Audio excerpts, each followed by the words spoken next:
The reason that this deal is so important is for a number of reasons. First, this ties together the region in a way that it should be tied together, which is to say it normalizes relations between the Jewish state of Israel and several of the Gulf nations right now. What that's going to do is create a atmosphere of cooperation on technology, on science, and on military. There are shared objectives that the Emiratis have with Israel, and same with Bahrain, especially when you look across the Arab Gulf. This is something that they can work on. Now, for the Trump administration, this also accomplishes a different task too, which is President Trump wanted to remove more American forces from the Middle East. His original goal was to create a Middle East strategic alliance, or an Arab NATO, if you will. That didn't really come to fruition. However, this type of normalization between like-minded powers will be able to accomplish much of the same things. And the other part is that normalizing relations from the outside in is a different approach that all previous experts said could not ever take place, all the previous peace efforts between Israelis and Palestinians. This will create momentum like a train that's moving forward. And it makes clear to Palestinian leadership that hasn't wanted to negotiate that it's leaving them behind, not the other way around. Well, the interesting thing is what Kushner did from the Trump administration when it came to the peace process was he took what was frankly obvious and yet what has not been tried.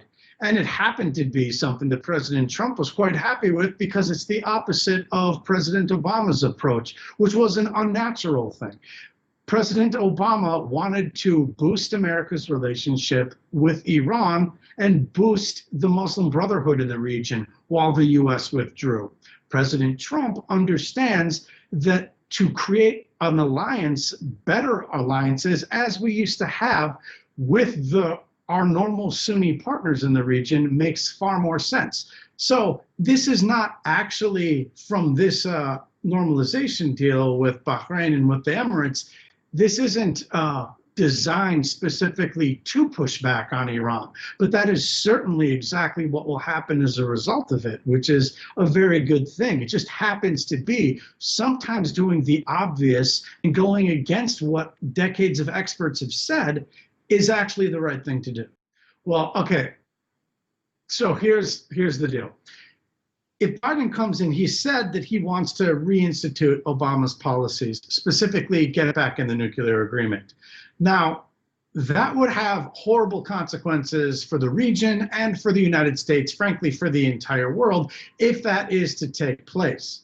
However, and here's the however, your question is about how this will impact this agreement being the Abraham Accords. Now, this is something that everyone should keep in mind. This is not going to be all that reversible. Like I said, it creates momentum like a train, and once it's moving, it will have a bunch of added benefits that are good for the United States, objectively for Americans to see. Beyond that, we have to remember that the outcome of President Obama's approach, as I said, to move toward Iran and to boost the Muslim Brotherhood, what that did as a byproduct was scare Arab nations and Israel, who hated that agreement.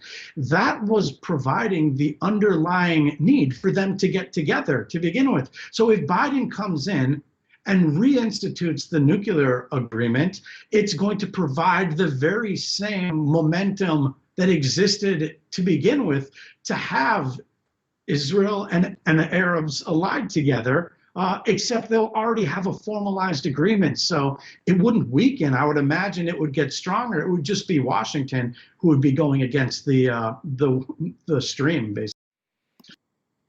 I'm not sure it impacts the question of Kurds either in Iraq or Syria tremendously, because the fact is the United States views Syria as a pariah state that is essentially run by Iran.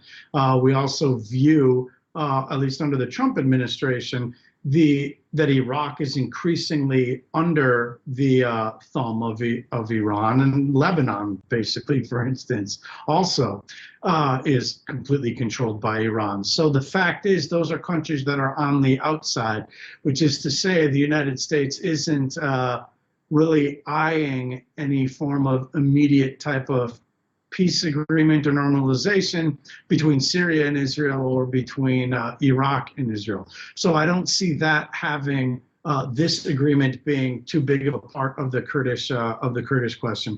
I do think the United States has a lot that they should be doing with the Kurds, specifically in Iraq and in Syria, who have done a lot of the heavy lifting for us. But sometimes we don't, in Washington or around the world, get what we want or what we advise all the time.